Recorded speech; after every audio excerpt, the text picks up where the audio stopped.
لە سێبەری باوەڕدا بەشی دووەم نووسینی محەممەد فەتحوڵڵا گولەن. بە ژیانی پێغەمبەرمان پێش ئەوەی پێغەمبەرایەتی بۆ بێت بەڵگەیە لەسەر پێغەمبەرایەتیەکەی.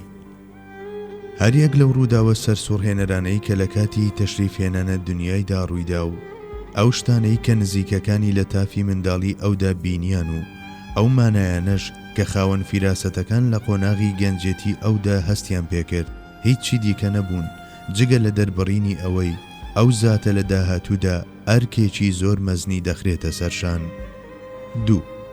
لە گشت قۆناغەکانی ژیانی پێش پێغەمبەرایەتیدا هەمیشە دژایەتی ستەم و ناحەقی کردووە و بە کردار بەشداری لە کۆمەڵەی پاراستنی مافی مافخوراوانی وەک ئەلحەلف الفسوولدا کردووە و لایەنگیری لە ستەم لێکراوان و بەشخوراوان کردووە. 3. لە 40 ساڵی سەرەتای تەمەنیدا هیچ جۆرە خۆشگوزەرانی و دەوڵەمەندیەک بەدی ناکرێت و هەر لە تەمەنی منداڵیەوە بێدایک و باوک دەمێنێتەوە و لە ژێر چاودێری باپیر و مامیدا گەورە دەبێت. لە ڕووی شەخص و ماڵ و لایەنگیریشەوە زۆر بەهێز نەبوو. 4. سەرەڕای بەربڵاوی داوێن پیسی لە چواردەوریدا بەڵام لە قۆناغی پێش پێغەمبەریەتیدا تەنانەت نەیهێشتووە گەرد لە شەرەف و ناموس و حەیای بکەوێت.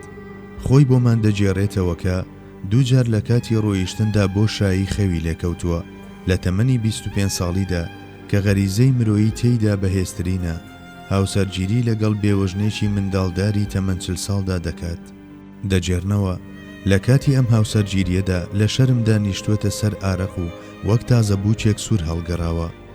کاتێک کەسێک دەیویست بچێت بۆ سەفەر و بیری لەوە دەکردەوە کە کچەکەی یان ژنەکەی تەسلیمی چێ بکات یەکسەر ئەم گەنجەی بە خەیاڵدا دەهات کە نمونەی باڵای داوێن پاچی و شەرەف بوو. 5. لە قۆناغی پێش پێغەمبەریەتیدا تەنانەت بۆ جارێکیش درۆ و خیانەت و پەیمان شکاندنی لێ نەبینراوە. لەمڕۆوە تەنانەت دوژمنەکانیشی ناتوانن نمونەیەکی لە دژ بهێننەوە.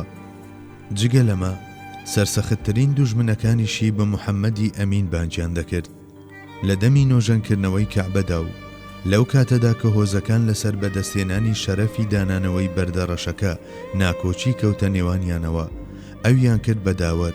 ئەویش عەباکەی ڕاخست و بەردە پیرۆزەکەی خستە سەر و فەرمانی بەسەر و خێڵەکان کرد کە یەکی چمکێکی عەباکە بگرن و بە دەستی خۆیشی خستیەوە جێگای خۆی و بەمەش کێشەیەکی گەورەی چارەسەر کرد. 6.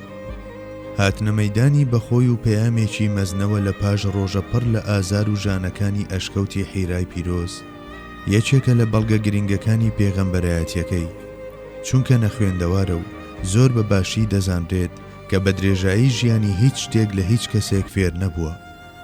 خەڵوەت کێشانی بە درێژایی چەندین مانگ لە ئەشکەوتێکدا و پاشان دەرکەوتنی هاوڕێ لەگەڵ گوفتارێکدا کە سنگی لە هەرە ڕەوانبێژ و ئەدیبەکان دەردەپەڕاند نیشانی دەدات کە فەرمانەکەی دەستی خواییە. بەڵێ پێغەمبەرمان صلی الله علیه وسلم لە دوای ئەم ئامادەبوونی ناوەچی و لاهوتی بوونا ئەو ئەشکەوتە نورانیەی جێهێشت و لە ئاسۆکانی مەککەدا هەڵهات و دەستی بە بڵاوکردنەوەی پەیامەکەی کرد. 7. لە قۆناغەکانی منداڵی ئینشاءالله بەکارهێنانی وشەی منداڵ بۆ ئەو قامەتە باڵە و کامڵە بێئەدەبی نییە و گەنجێتیدا هەتا دەگاتە 40 ساڵی بچووکترین درۆ و لاسەنگی پێوە نەبینراوە. کەسێکی لەم شێوەیە چۆن دەکرێت لە دوای تەمەنی 40 ساڵی کە ئەخلاق تێیدا دەچەسپێت و دەبێت بە مەلەکە لە ناکاو ڕێڕەوێک بگرێتە بەر کە تەواو پێچەوانەی سەرگوزەشتەی ژیانی پێشوویەتی